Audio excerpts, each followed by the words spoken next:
तो चलो आज स्टार्ट करते हैं thermodynamic state variables and equation of state. Thermodynamic state variable क्या होते हैं, चलो वो पढ़ते हैं। सबसे पहले आप एक ले लो, एक पिस्टन टाइप अरेंजमेंट ले लो, पिस्टन टाइप सिलेंडर अरेंजमेंट। ये ले लिए, ये पिस्टन लगा हुआ है और इसके अंदर मैंने गैस भर दी। अब क्या होगा, मैंने एक प्रोसेस लिया, कंप्रेशन प्रोसेस। कंप्रेशन प्रोसेस में होगा क्या कि मैं इस पिस्टन की वजह से इस गैस को कंप्रेस करूंगा और गैस को नीचे सरफेस पे ले आऊंगा। मान लेता हूं मेरा ये पिस्टन जो था यहां पे आ गया, पिस्टन जो था यहां पे आ गया, गैस सारी यहां पे इकट्ठा हो जाएगी। अब मैंने पीछे बताया था कि वर्क डन ऑन गैस, जब गैस के ऊपर काम किया जाएगा तो क्या होगा, वर्क क्या लिया जाएगा, नेगेटिव। मतलब जो कंप्रेशन में जो काम होगा वो क्या होगा, नेगेटिव। ओके, तो अब क्या होगा, वॉल्यूम पहले कितना था, मान लेता हूं मैं, पहले मेरा पिस्टन यहां था तो मैं मान लेता हूं मेरी ये स्टेट 1 हो गई। ओके, तो ये आ गई यहां पे, पिस्टन आ गया मेरा, जब मैंने कंप्रेस किया यहां पे आ गया, तो अब इसकी स्टेट क्या हो गई, 2। अब मुझे इन स्टेट्स को एक्सप्लेन करने के लिए मुझे कुछ प्रॉपर्टीज चाहिए। उन प्रॉपर्टीज को नाम क्या दिया गया, थर्मोडायनामिक स्टेट वेरिएबल्स। ओके, तो वो होते क्या क्या हैं, जैसे आपका वॉल्यूम हो गया, प्रेशर हो गया, टेम्परेचर हो गया, इंटरनल एनर्जी हो गई। तो ये सारे के सारे थर्मोडायनामिक स्टेट वेरिएबल्स होंगे। अब स्टेट 1 को जब एक्सप्लेन करेंगे तो स्टेट 1 का कुछ प्रेशर होगा तो मैं P1 से डिनोट करता हूँ, वॉल्यूम भी होगा कुछ, मैं V1 से डिनोट करता हूँ। तो स्टेट 1 का कुछ टेम्परेचर भी रहा होगा तो मैं उसको T1 से डिनोट करता हूँ। तो like wise for state 2 pressure P2, volume V2 and temperature T2। अब क्या होगा, इस पिस्टन को यहाँ से यहाँ लाने के लिए कुछ प्रॉपर्टीज चेंज हुई होंगी ना। मतलब पहले मैं मानता हूँ ये गैस इस पूरे सिलेंडर में भरी होगी, कंप्रेशन मैंने नहीं की, पूरी गैस भरी हुई है, तो इसकी प्रॉपर्टी कुछ अलग हुई होगी ना। इसका प्रेशर अपना हुआ होगा, इसका वॉल्यूम भी तो अपना हुआ होगा। तो अब मैंने जब स्टेट 2 में पिस्टन को लाया तो इसका प्रेशर कितना था, प्रेशर मैंने कम, प्रेशर ज़्यादा हो गया ना, पिस्टन को मैंने गैस को कंप्रेस किया तो प्रेशर बढ़ गया। प्रेशर बढ़ने की वजह से वॉल्यूम क्या हो गया, वॉल्यूम पे फर्क पड़ा ना। पहले वॉल्यूम पूरे सिलेंडर में था, अब मैंने पिस्टन को यहाँ लाया तो वॉल्यूम कम हो गया ना, टेम्परेचर भी कम ज़्यादा हुआ होगा।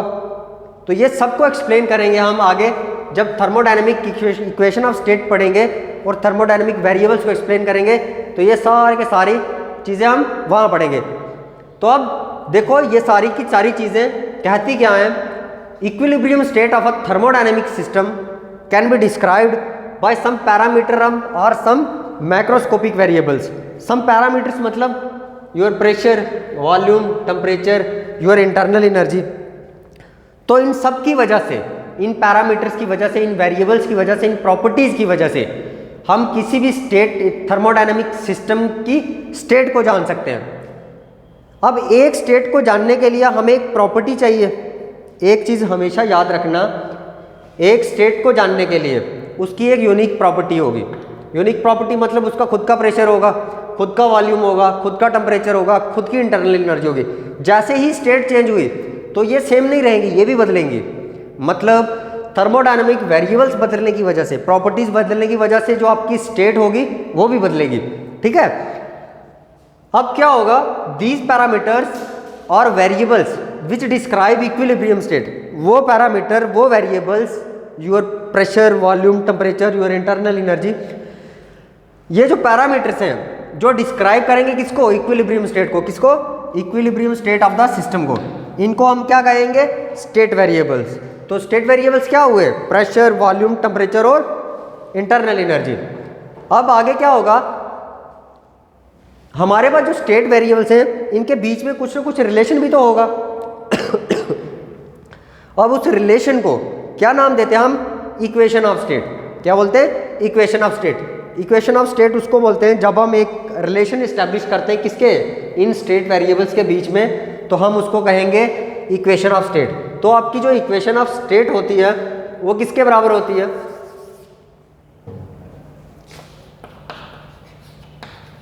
Equation of state for ideal gas, आपकी इक्वेशन ऑफ स्टेट क्या रहने वाली है? PV is equals to nRT। अब इसमें क्या क्या स्टेट वेरिएबल्स क्या रहे? आपका प्रेशर था, यहाँ पे P क्या है आपका? एब्सोल्यूट प्रेशर, ये आपका स्टेट वेरिएबल। V से वॉल्यूम, ये भी आपका state variable. N number of moles, R gas constant and T is the temperature. PV is equals to nRT, ये आपकी क्या रहने वाली है? Equation of state. मीन्स आपकी स्टेट वेरिएबल्स के बीच का जो रिलेशन है वो इस इक्वेशन के मदद से हम एस्टैब्लिश करेंगे, और इस इक्वेशन को क्या कहेंगे? Equation of state. ओके, तो ये था इतना। अब पढ़ेंगे कि जो आपके थर्मोडायनेमिक स्टेट वेरिएबल्स होते हैं वो कितनी तरह के होते हैं। तो वो होते हैं दो तरह के। कितनी तरह के? दो तरह के। एक होंगे इंटेंसिव वेरिएबल्स और एक होंगे एक्सटेंसिव स्टेट वेरिएबल्स।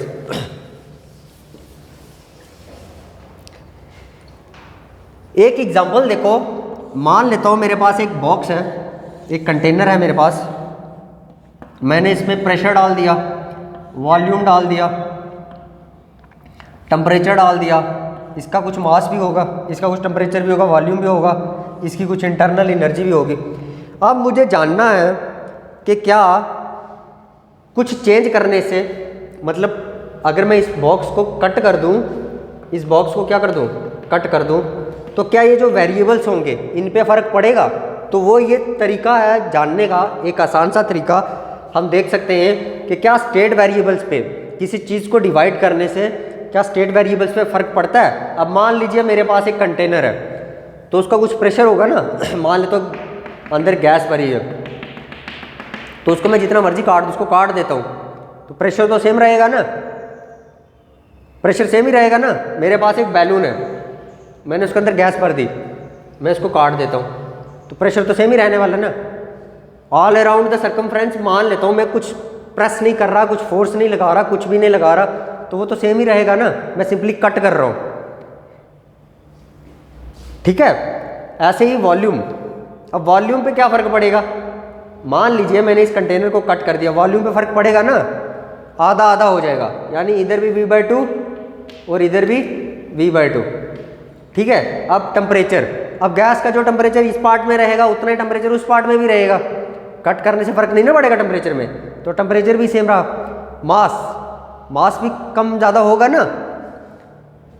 मान लो ना एक सॉलिड सफ़ेयर है मेरे पास, अगर मैं इसको काटता हूँ, पहले मानता हूँ इसका मास कितना था 10, काट दिया, ये 5 हो गया, तो फ़र्क पड़ा ना। मतलब स्टेट वेरिएबल्स को चेंज करने से, ये समझाने का मतलब यही है कि जो प्रॉपर्टीज़ होंगी, जब हम स्टेट वेरिएबल्स को चेंज करेंगे या प्रॉपर्टीज़ को चेंज करेंगे, तो जो स्टेट होगी उस पर फ़र्क पड़ेगा, और उस पर कौन कौन से स्टेट वेरिएबल्स का फ़र्क पड़ेगा ये जानने का तरीका है, ठीक है। अब मास में रहा, मास जो था वो भी आधा हो जाएगा, यानी ये भी m/2 और ये भी m/2, यानी ये भी m/2 और ये भी m/2। ऐसे ही इंटरनल एनर्जी, अब इंटरनल एनर्जी में भी फ़र्क पड़ता है। एनर्जी में मान लेता हूँ इस बॉल की पहले एनर्जी यू थी, तो अब कम आधी आधी हो जाएगी ना, इसकी एनर्जी अपनी हो जाएगी, तो इसकी एनर्जी भी तो अपनी होगी ना। मान लो मैंने गैस भर दी, इस कंटेनर में गैस थी, तो जो हाफ पार्ट रहेगा उसकी खुद की एनर्जी होगी ना, एनर्जी आधी होगी ना, उसकी खुद की एनर्जी रहेगी, इसकी खुद की इंटरनल एनर्जी रहेगी, ठीक है। तो ये था एक जानने का तरीका। तो अब मैं बताता हूँ कि थर्मोडायनेमिक स्टेट वेरिएबल्स जो दो टाइप के होते हैं वो कौन से होते हैं। एक होगा हमारा इंटेंसिव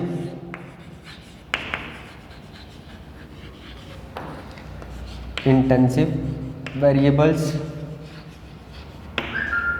एंड सेकंड रहने वाला है एक्सटेंसिव।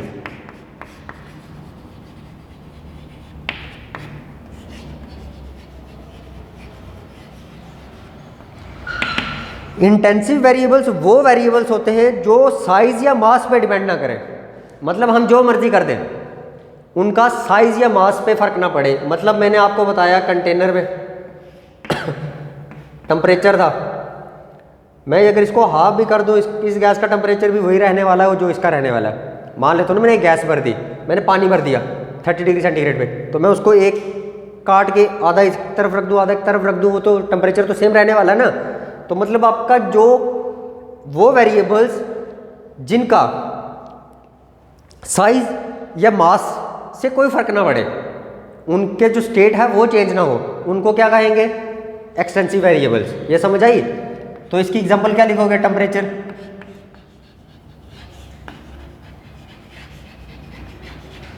कामा। अब देखो मैंने मान लेता हूं ना, मैंने गैस एक भर दी, मान लो हाइड्रोजन गैस भर दी, तो उसका जो प्रेशर रहेगा वो ऑल अराउंड सेम रहेगा। जब ऑल अराउंड सेम रहेगा, मैंने इसको हाफ कर दिया तो इतना ही इधर रहेगा, इतना ही इधर रहेगा, तो मतलब आपका प्रेशर भी क्या रहने वाला है? Intensive variable. ठीक है। तो लाइक वाइज एक्सटेंसिव वेरिएबल्स वो वेरिएबल्स होंगे जिनका मास या साइज से फर्क पड़े। वो कैसे? जैसे मान लो मैंने ये बैलून है मेरे पास, एक सॉलिड बैलून, मैंने इसको कट कर दिया, अब इसका मास हाफ हो गया ना। इसका अगर मैं मानता हूँ इसका टोटल मास m था, तो अब इसका मास कितना हो जाएगा? अपर पार्ट का m/2, नीचे वाले का भी m/2, तो फर्क पड़ रहा है ना। तो मास क्या रहेगा हमारा? Extensive variable. ये रहेगा एग्जांपल में मास। अब और क्या चेंज होगा? हमारे पास क्या था? वॉल्यूम। मैं मान लेता हूँ वॉल्यूम, इस पूरे सिलेंडर का वॉल्यूम V था, तो जाहिर सी बात है जब मैं इसको काटूंगा तो वॉल्यूम भी डिस्ट्रीब्यूट होगा ना, वॉल्यूम भी आधा आधा हो जाएगा। अगर एक बॉटल मेरे पास लीटर की है, मैं उस बॉटल को काट देता हूँ तो इक्वल हाफ में काट देता हूँ, तो वॉल्यूम भी आधा आधा हो जाएगा ना, आधा एक पार्ट में चला जाएगा, आधा एक पार्ट में। तो मतलब क्या हुआ? जो वॉल्यूम भी हमारा है वो भी क्या रहेगा? हमारा एक्सटेंसिव वेरिएबल। ओके। तो ये था आपका thermodynamic state variables are of two types. कौन सी थी? एक इंटेंसिव वेरिएबल और एक एक्सटेंसिव वेरिएबल। इंटेंसिव वेरिएबल्स वो वेरिएबल्स होते हैं जो किसी भी स्टेट के साइज पे डिपेंड ना करें या उसके मास पे डिपेंड ना करें, और एक्सटेंसिव जो depend on size and mass. ठीक है ना। हो आगे बढ़ते हैं। आगे आएगा आपका जीरोथ लॉ ऑफ थर्मोडायनेमिक्स।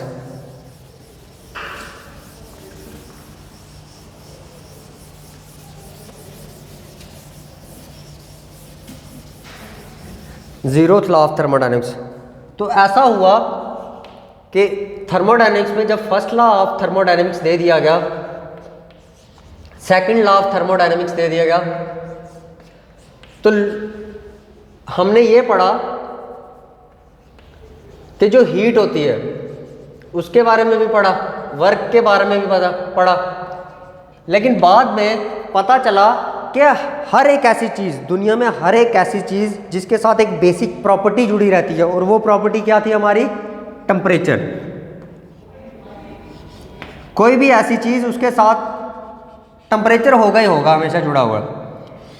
तो फर्स्ट लॉ और सेकंड लॉ में ऐसी कोई बात ही नहीं की गई, उन्होंने सिंपली वर्क के बारे में पढ़ाया, हीट के बारे में पढ़ाया और ख़त्म। लेकिन जब बाद में ये पता चला कि temperature is the basic property जो कि जुड़ी होती है हर चीज़ के साथ, तो उन्होंने कहा तुमने एक लॉ बनाया उसको फर्स्ट दे दिया, दूसरा लॉ बनाया उसको सेकंड, तो अब इसको एक काम करो लोगों की सहूलियत के लिए, ताकि temperature is the basic property which is related to every object, तो जो 1 से पहले जो नंबर आता है वो दे दो। तब इसका नाम क्या पड़ गया? Zeroth law of thermodynamics. अब जीरोथ लॉ ऑफ थर्मोडायनेमिक्स कहता क्या है? जो कंसेप्ट ऑफ टेम्परेचर था ना, ये आपके जीरोथ लॉ ऑफ थर्मोडायनेमिक्स से आया था। टेम्परेचर का जो कंसेप्ट था ये कहाँ से आया था? जीरोथ लॉ ऑफ थर्मोडायनेमिक्स से।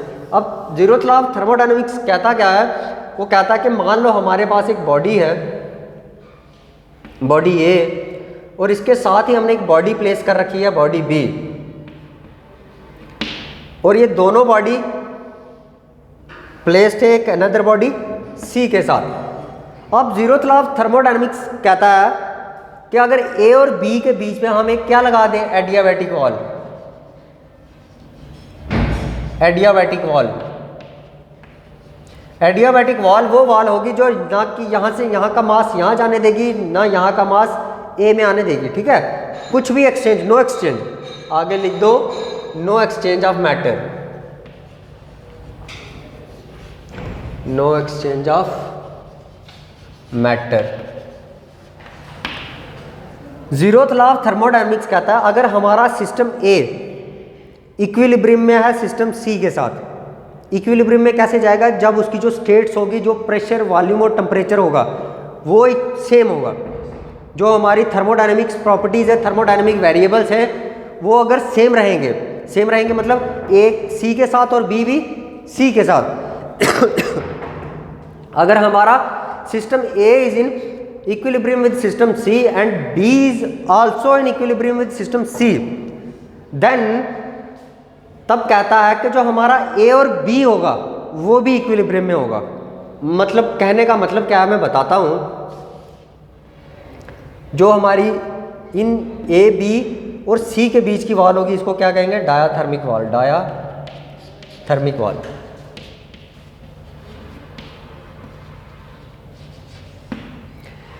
कहने का मतलब है ए सी के साथ इक्विलिब्रियम में है और बी भी सी के साथ है।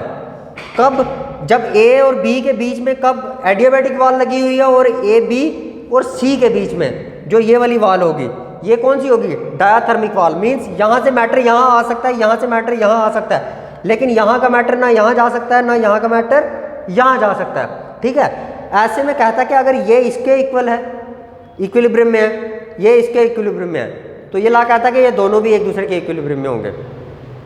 ऐसा कैसे कब कर सकता है? जब उसने ये चेंज कर दिया, मतलब इस एडियाबैटिक की जगह उसने क्या लगा दी? Diathermic wall. ये वॉल क्या बन गई? Diathermic wall. और ये जो आपकी डायाथर्मिक थी इसको क्या बना दिया? Adiabatic wall. ठीक है, जब उसने ये उल्टा किया प्रोसेस तो उसने देखा कि यहाँ का मैटर यहाँ फ्लो ही नहीं कर रहा। वो क्यों? क्योंकि ये पहले से ही इक्विलिब्रियम में आ चुके हैं। मीन्स मैथमेटिकली अगर देखें, अगर ए सी के इक्विलिब्रियम में है और बी भी सी के इक्विलिब्रियम में है, तो दोनों में क्या देखेंगे? ए किसके इक्विलिब्रियम में आ जाएगा? बी के। तो वही प्रोसेस यहाँ हो रहा है। ठीक है, ये इतना था।